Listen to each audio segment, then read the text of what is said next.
the other thing that always comes up in my mind is how early to take a defense. I mean, some people take a defense with the last pick. Right, you know, right. I think Joseph, you took him pretty early in our draft. Joseph was the first one. one. Yeah. So talk about what went into that. Yeah. Well, that's okay. So first of all, I think in general, like if you want a defense, a certain defense, and like you can go ahead and take them. Not saying like first or second round, but like the stigma that you took a defense too early. Well, not necessarily if you rounded out your roster fairly well, you can take one earlier than people think, right? So I took Tampa Bay just because they've got all their starters coming back, right? They had a good playoff run, so I think they're a better defense at the start of this season than they were at the start of last season, based on what they did last season.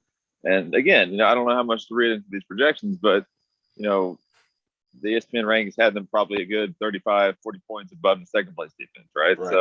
Right. I was like, you know what? Like, I have all my starters at this point, or I think I did. I was like, I'll just go ahead and take the Tampa defense. They're a clear-cut number one, Right. So. Yeah, and going back to what you said, it always bugs me when people say you took such and such too early. Well, Right. No, I didn't. I mean, if that's when I wanted to take him, I took him right exactly what I wanted to. Too early for your draft strategy, for you maybe, or for the status quo, but not for me. And I will say you're right about that, but you don't take a defense with the first pick. Obviously. No, obviously that's kind of ridiculous. And I would recommend that having most if not all your starters rounded out before you take the defense, right? You don't need a second and third like receivers before you start taking defense. But if you have like your two receivers, your running back and your tight end or whatever, then you can go ahead and take a defense. I agree with that. Make sure you have some guys that you can bank on first in the high profile spots, right? Like receiver, running back, tight end.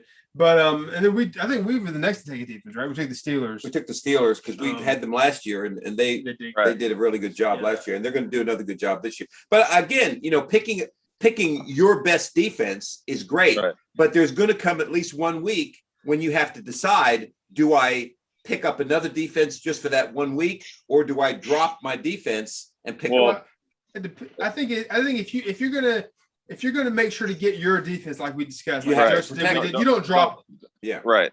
Yeah. So what I did is with I think the last pick or second last pick, I drafted a second defense. Right. Just to kind of like have either do what you said. So if Tampa's playing well and their bye week comes up, I can just insert the second defense in there without having to drop them. Or it just gives me a spot somebody to drop if I want to pick up a waiver wire guy, right? Right. It's not, what I mean? I want to be able to drop somebody quickly because there's going to be after week one or even week two guys that either injuries or guys just come out of nowhere and everybody's going to be trying to pick them up. Right. That's a good point. Exactly right. You drafted. You have a strategy. It's like a placeholder, yeah. You draft somebody just basically to have the ability to drop them, basically. Right. Yeah, which is it's interesting because I always feel like there's someone in your roster you can drop. Sure. But then again, like Joseph said though, a lot of times that this happens late in the year. You usually know, like I don't need this guy. Right. But early in the season, when the people on the waiver wire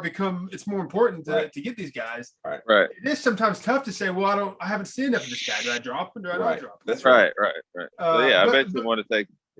But from the other side, the other side of the coin, though, if you needed to pick up a defense, I think there's always defenses out there 1 week that you can pick up. Sure. I mean, you can play pretty well off matchups there too. Yeah. Even if I'm just throwing teams out there, even if the Saints defense is not done that great this season, well, they may be playing like the Panthers and Sam Darnold. He's been having a terrible season. Whatever. Yeah, like that matchup.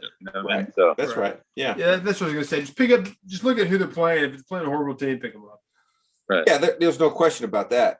Kickers and defenses are usually kind of, I think, talked about together because they're similar. Yeah, kickers are even below defense. I agree with that. Yeah. If I had to kick, if I had a guy I'm looking at kicking, this is kind of my guy right here. I would like to take. I would make sure I got my defense before I got my kick. If I like the defense. No question about Definitely. that. The defense is, they're out there and they're controlling their own destiny, for lack of a better word. Like kickers, like, okay, well, some kicker may have a good week because the offense stalls 5 times and they settle for field goals, right? And then next week they score touchdowns and he gets extra points only. I don't know. So Right. It's kind of a crapshoot. It's good. No good.